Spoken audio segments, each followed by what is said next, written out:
Let me pull up this story from Timcast.com. Law professor says Senator Hawley's question about pregnancy opens trans people to violence during Senate Judiciary Committee hearing.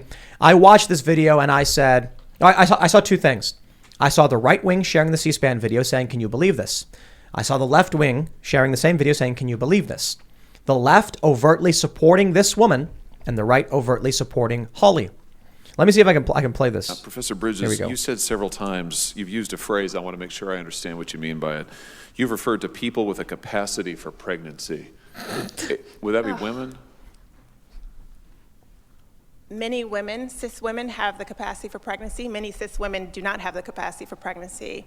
There are also trans men who are capable of pregnancy, as well as non-binary people who are capable of pregnancy. So this isn't really a women's rights issue. We can recognize that this impacts women while also recognizing that it impacts other groups. Those things are not mutually exclusive, Senator Hawley. Oh, so your view is... I got to pause right there. Because it's this thing they do on the left, like AOC's done this, where they do this trail of Senator Hawley.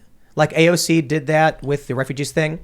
Legal asylees are not refugees. It's like, dude, okay, man, come on, make your point. You know, this right then is about what? So I want to pause right here and just say this. They're talking about women's rights. They're talking about pregnancy. Hawley asks a straightforward question. What do you mean by people who can get pregnant? And she says a bunch of people. And he says, okay, so it's not a women's rights issue, which is a legitimate and fair question. Yes, it is. It's a pregnant people issue. And the woman still gives him the business. Yeah. This also happened. Ilhan Omar was talking about pregnant persons. You had Javier Becerra with HHS talking about birthing people. You had Cori Bush discussing an extremely difficult birth that she had with her children, talking about how she was a birthing person, talking about black birthing bodies, things like bodies. It's like so inhuman. It's so inhuman sounding. Yeah. And I think that it actually, it helps to drive people away from this argument because they look at it and they're like, no, you mean women. And everyone's like, no, we mean something sort of amorphous. Or as Macy Gray said, it's a vibe. Yeah. It's a vibe. I hate to say this. That's what she said? Yeah, she said it was a title that you earned. Yeah, she walked back her comments that women were, adult human females and instead decided to say that being a woman is a vibe. They're talking about food trash. shortages. I say we need them. Do you think any of this would exist if everyone was hungry? Do you think someone would yell at me about me misgendering them if I had a loaf of bread and they did not and was offering some? None of that would exist. Well, they none of this would exist. Adrianne, I think they might yell at you anyway. Well, then you ain't getting no honey wheat. And then I wheat. think they would probably steal your bread. Good luck. Yeah. There was actually over the weekend in New York City, a 14-year-old boy was stabbed on the subway on 137th Street. He's a baby. Stabbed to death by a group of girls that were trying to rob him. Whoa. Oh, New York. So here's what I was saying the other day. I want to put on skate contests. Obviously, the contests we would put on would adhere to a male-female standard. I wouldn't do mixed, events. And I'm talking to some people like, okay, what if we did an event and we were like, it'll be a normal contest. We'll find a good park. We will pay for the construction of a small skate park. We donate the skate park afterwards to the community. And then, we get sponsors and stuff, help cover the costs. We'll have a men's division, a women's division. And I was told a lot of people aren't going to want to come because of the political implications. And I was like, we'll do it. We'll do a good cash prize. Like, I think it'll be okay. And they're like, no, I don't know. And then I was like, 10 grand. Okay, now they'll all show up. They'll all show up, yeah. So these people who are like posting these Instagram videos saying things like, we gotta respect the trans women who are competing against biological females because it's all here. And then I'll be like, for 10 grand, would you come and participate in my event? We don't allow that. They would say, you bet. Thank you. Will. May I have another? Yeah. Because these people don't actually care about principle. They care about money. And the reason why they're supporting these movements is because the corporations and the sponsors are saying, this is what we want if you want to stay on payroll. Well, if I offer up a counter payroll, they will change their position because, like I said, these are people of weak mental fortitude, of weak will. This is what I've been saying for years about arts culture in the U.S. So when you're an artist, and you're a young person, you want to make money for your art, and so you submit for grants, you submit for prizes and all of these things. And most of the prizes are like, if these prizes are open to non-binary, genderqueer, blah, blah, blah, blah, blah. And you have to like go on and on with whatever your identity is. They're open to your identity. They're open to plays about given identities or what have you. And so if you change that, if you start offering prizes and grants for other kinds of values, you will get work that represents those other values. The only reason you're getting so much of this garbage is because that's what's being funded. So artists just do what they're told. I mean, that's the dirty secret about artists. For the most part, they will do what they're told so long as they get paid to do it.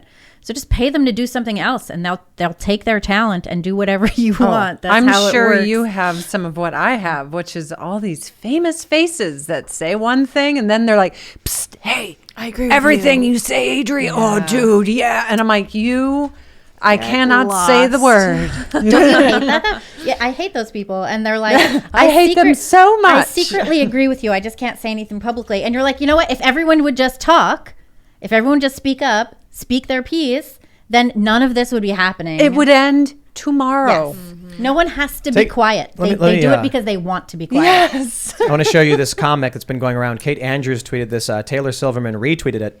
And it's a woman being burned at the stake. And the guy says, "Psst, I completely agree with you." Oh my gosh, accurate.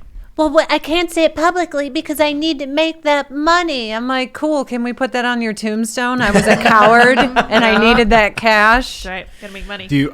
I have a bunch of like prominent, I shouldn't say a bunch, a handful of like LA celebrities, actors, movies, TV show, musicians. They hit me up and they're like, "Man, like I agree with you so much." And I'm like, "Dude, you've got more followers than me. You could just say like that. You don't even need to say something like, 'I support Donald Trump.' You could just very simply be like, 'Whoa, what's this story about? Can anyone explain it to me?' Just to at least make sure your fans know it's happening." And then you're like, "Oh, I don't know. It's just a story from ABC about trans kids. I just was sharing it. I don't know."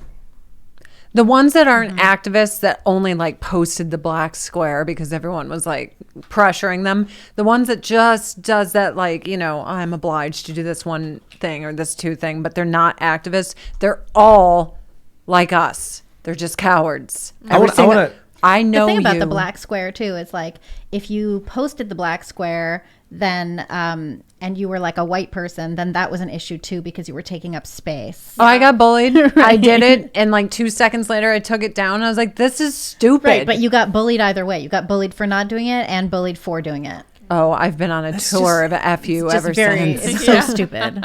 Yeah, you just got to not care. Like, it's funny. The Patriots.win, which is the big Trump forum, they routinely insult me. They call me a cuck and a bunch of other names because I'm like a fence sitter and I don't give Trump enough support. I don't believe him. You suck. But it's funny because I made a video and I said something like, you want to know how the left is a cult? For one, you can look at the journalists and see they only consume left-wing news. But on the quote-unquote far right, whatever they want to call it, Trump supporters will call me a cuck and a bunch of other names, but still be like, if he's got a good guest on, we'll watch. And they posted saying like, "Tim thanks us for calling him a cuck because it proves not a cult." I'm going to like, upvote every single Tim Pool insult now on Patriots. Great. You don't have to go that far. I mean, whatever. Like, the thing is, like, I'm not going to cry about Trump supporters being mad at me. I'll just be like, yeah, they're mad at me. I'm not going to cry about leftists being mad at me. It's the internet. Right, exactly. Everyone's but mad at the you. left All the doesn't time. have any, and like, and this is again, when I say the left, I'm speaking generally, not every single person, but they have this. They can't tolerate any deviation from the hive. It's outright creepy. I mean, we've said that ad nauseum at this point, but that's the reality. Well, the interesting thing too is they say that it's all the counterculture, right? Like they push pride and all of these things, and it's all framed out as though it's a countercultural movement, but it actually is the dominant culture, and it demands adherence, just like any dominant culture before it. Well, so here's a meme I saw. I just want to share with you guys, and it's the Skinner meme, and he says, "Maybe I am an NPC. No." Having the same opinions as celebrities and major corporations while repeating every media talking point verbatim is what real people do. Maybe I'm the NPC. Yeah. He almost broke free. He thought about it for a second and said, no. When Amazon and Walmart say it, that's edgy. I think that Jordan Peterson would tell you that this is because these people are possessed by ideology. They are not. You lose a good dose of your humanity when you give yourself over to an ideologue position, and you lose you very much lose the ability to think independently. And I think that's why we see the ground news, where so much of the left is just possessed by only supporting the left wing and the hive mind, like Tim is talking about. It's 100% ideology. Thanks for checking out this segment from the Timcast IRL podcast. But if you want to check out the full show live, tune in Monday through Friday at 8 p.m. And if you want more special access content, head over to timcast.com and become a member.